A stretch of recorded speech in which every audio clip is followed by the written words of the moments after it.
Breaking news గొర్రెల స్కామ్లో ED speed పెంచింది. బాధితులైన ఏపీ గొర్రె కాపరులకు నోటీసులు ఇచ్చింది. ఈ నెల 15న విచారణకు రావాలని ఆదేశించింది. ఇప్పటికే ఈ కేసులో ఏసీబీ దర్యాప్తు కొనసాగుతోంది. ఏసీబీ విచారణ ఆధారంగా ఈడీ రంగంలోకి దిగింది. ఏపీ గొర్రెల కాపరులకు 2 కోట్ల రూపాయలు బ్రోకర్లు ఎగవేశారు. అక్కడ తీగ లాగితే డొంక కదిలింది.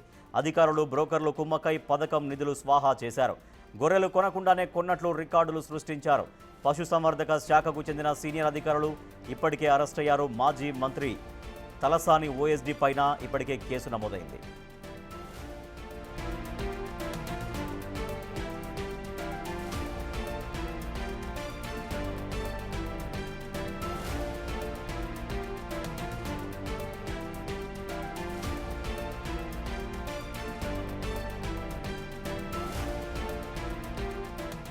బ్రేకింగ్ న్యూస్ చూస్తున్నాం. తెలంగాణలో గొర్రెల స్కామ్లో ఈడీ స్పీడ్ పెంచింది. గొర్రెల కాపర్లకు నోటీసులు ఇచ్చింది. ఈ నెల 15న విచారణకు రావాలని ఆదేశించింది. ఇప్పటికే ఈ కేసులో ఏసీబీ దర్యాప్తు కొనసాగుతోంది. ఈ ఏసీబీ విచారణ ఆధారంగా ఈడీ రంగంలోకి దిగింది. గొర్రెల కాపర్లకు 2 కోట్ల రూపాయలు బ్రోకర్లు ఎగవేశారు. అక్కడ తీగ లాగితే డొంక కదిలింది. అధికారులు బ్రోకర్లు కుమ్మక్కై పథకం నిధులు స్వాహా చేశారు. గొర్రెలు కొనకుండానే కొన్నట్టు రికార్డులు సృష్టించారు. పశుసంవర్ధక శాఖకు చెందిన సీనియర్ అధికారులు ఇప్పటికే అరెస్ట్ అయ్యారు. మాజీ మంత్రి తలసాని శ్రీనివాస్ యాదవ్ ఓఎస్డీ పైన ఇప్పటికే కేసు నమోదైంది.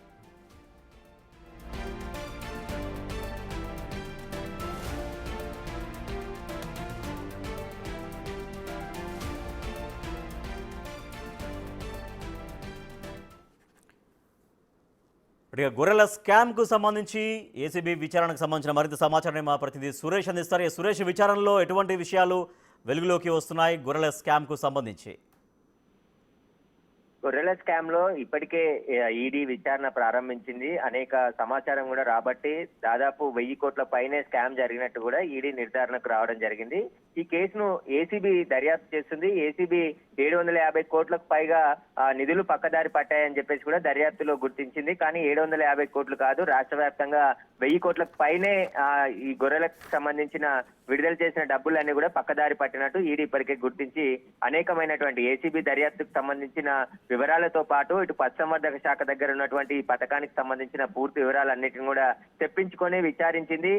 ఇప్పుడు బాధితులని స్టేట్మెంట్ కోసం పిలిచింది. బాధితులకు సంబంధించి గచ్చిబౌలి పోలీస్ స్టేషన్ లో తాము గొర్రెలు అమ్మాము కానీ మాకు డబ్బులు ఇవ్వలేదు, లోలోనా కంపెనీకి సంబంధించిన మొయిదుద్దీన్ మమ్మల్ని చీటింగ్ చేశాడని చెప్పేసి కూడా వాళ్ళు కంప్లైంట్ చేయడం జరిగింది. వారు ఇచ్చిన కంప్లైంట్ తోనే ఈ గొర్రెల స్కామ్ అంతా కూడా బయటికి రావడం జరిగింది. గచ్చిబౌలి కేసుని ఏసీబీకి ట్రాన్స్ఫర్ చేసి ఏసీబీ దర్యాప్తు చేయడంతో ఏసీబీ కేసు ఆధారంగా ఈడీ కూడా దర్యాప్తు చేసింది. అయితే మాజీ మంత్రి తలసాని శ్రీనివాస్ యాదవ్ ఓఎస్డీ కళ్యాణ్ కూడా అరెస్ట్ చేసి రిమాండ్ తరలించారు. ప్రస్తుతం ఆయన బెయిల్ పై ఉన్నాడు. పశుసంవర్ధక శాఖలో కూడా కీలకమైనటువంటి అధికారులందరినీ కూడా అరెస్ట్ చేయడం జరిగింది. ఈ కేసులో భారీగా లబ్ధి పొందారు కాంట్రాక్టర్ల నుంచి ఎవరైతే పశుసంవర్ధక శాఖకు సంబంధించిన అధికారులు అని చెప్పేసి కూడా ఏసీబీ ఇప్పటికే గుర్తించింది. ఇంకా ఇందులో ఎవరెవరి పాత్ర ఉంది? దాదాపు 5,000 కోట్ల వరకు కూడా గొర్రెల స్కీమ్ కి గత ప్రభుత్వంలో విడుదల చేశారు. అవన్నీ కూడా లబ్ధిదారులకు చెందకుండా కొన్ని మాత్రమే ఆ గొర్రెలు తరలించిన వెహికల్స్ కూడా తారుమారుగా చూపించారు. ఆ 2 వీలర్ పైన కూడా 20 గొర్రెలు తరలించినట్టు కూడా బిల్స్ పెట్టారు. ఆ బిల్స్ అన్నిటిని కూడా చూసిన తర్వాత మొత్తం ఇదంతా కూడా స్కీమ్ ని స్కామ్ గా మార్చి ఎవరెవరికి ఎంతెంత వాటా కావాలో అంత పంచుకున్నారని చెప్పేసి కూడా ఏసీబీ గుర్తించడం జరిగింది. ఇక లోలోనా కంపెనీకి సంబంధించిన యజమాని మొయినుద్దీన్, ఆయన కొడుకు అక్రముద్దీన్ కూడా ఇద్దరు దుబాయ్ కి పారిపోయారు. ఈ కేసు నమోదైన తర్వాత ఇప్పటి వరకు కూడా వారు ఇంకా హైదరాబాద్ కి కానీ ఇండియాకి రాలేదు. వారు ఒకవేళ వస్తే వాళ్ళపై లుకౌట్ నోటీసులు కూడా జారీ చేసి ఉన్నాయి. ఒకవేళ వారిద్దరు అరెస్ట్ అయితేనే ఈ కేసులో కీలక సమాచారం వచ్చే అవకాశం కనబడుతుంది. ఇక మొత్తం ఇంకా ఎవరెవరికి పాత్ర ఉందనే దానికి సంబంధించి కూడా ఇప్పుడు ఈడీ దర్యాప్తు చేయబోతుంది. బాధితులని ఈ నెల 15వ తేదీన విచారణకు రావాలని చెప్పేసి కూడా సురేష్, ఈడీ దర్యాప్తు తర్వాత ఫర్దర్ గా ఎటువంటి స్టెప్స్ దీంట్లో చోటు చేసుకునే అవకాశం కనిపిస్తోంది? ఎందుకంటే ఏసీబీ కేసు విచారణ ఆధారంగా ఈడీ ఎంటర్ కావడం, ఈడీ ఇప్పుడు చాలా సీరియస్గా దీనిపైన దృష్టి పెడుతుంది కాబట్టి స్పీడప్ అయిన తర్వాత నెక్స్ట్ ఫర్దర్ స్టెప్స్ అరెస్టుల దాకా వెళ్ళే అవకాశం ఉంటుందా ఇమీడియట్గా? ఖచ్చితంగా ఈడీ కూడా అరెస్టులు చేసే అవకాశం ఉంటుంది. ఇప్పటికే మాజీ మంత్రి తలసాని శ్రీనివాస్ యాదవ్ ఓఎస్డీని కూడా 2 రోజుల పాటు విచారించింది. ఆయన ఇంట్లో సోదాలు చేసినప్పుడు చాలా డాక్యుమెంట్లను, బ్యాంక్ అకౌంట్లను గుర్తించారు. అక్కడ దాదాపు 170-180కి సంబంధించిన బ్యాంక్ అకౌంట్లను గుర్తించి ఆ అకౌంట్లను బెట్టింగ్ యాప్స్ కూడా వాడినట్టు ఈడీ గుర్తించడం జరిగింది.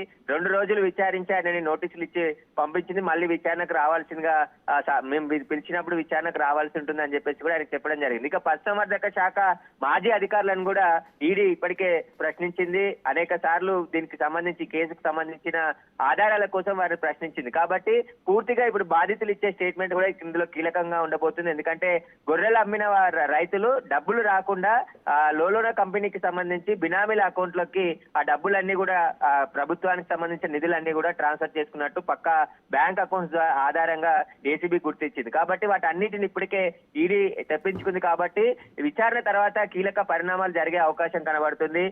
మాజీ మంత్రికి కూడా నోటీసులు ఇచ్చి విచారణకు పిలుస్తారని చెప్పేసి కూడా తెలుస్తుంది. కాబట్టి ఈ కేసులో పశుసంవర్ధక శాఖ అధికారులు ఇచ్చినటువంటి స్టేట్మెంట్ ఓఎస్డీ శ్రీనివాస్ మాజీ తలసాని శ్రీనివాస్ యాదవ్ మాజీ ఓఎస్డీకి సంబంధించి ఇచ్చిన స్టేట్మెంట్ కూడా కీలకంగా ఉండబోతుంది. ఎవరెవరికి ఎంతెంత లబ్ధి చేకూరింది అనే దానికి సంబంధించిన అకౌంట్ డీటెయిల్స్ అన్నిటిని కూడా ఈడీ ఇప్పటికే దర్యాప్తులో గుర్తించడం జరిగింది. కాబట్టి బాధితుల స్టేట్మెంట్ తర్వాత కీలక పరిణామాలు కూడా జరిగే అవకాశం కనబడుతుంది. Right, thank you Suresh. ఇక గొర్రెల స్కామ్ చాలా ఎక్కువగా జరిగింది. దాదాపుగా 1000 కోట్లకు పైగా స్కామ్ జరిగింది అంటూ అధికారులు నిర్ధారణకు వస్తున్నారు. ఈ మేరకు ఏసీబీ విచారణ ఆధారంగా ఈడీ కూడా ఎంటర్ అయింది. ఈడీ విచారణలో మరికొన్ని విషయాలు తెలుస్తున్నాయి. ఫర్దర్గా ఈడీ ఎంటర్ అయిన తర్వాత మరికొన్ని అరెస్టుల దాకా కూడా వెళ్ళే అవకాశం ఉంటుందనేది ప్రస్తుతం ఉన్నటువంటి డెవలప్మెంట్స్ని బట్టి చూస్తే అర్థమవుతోంది.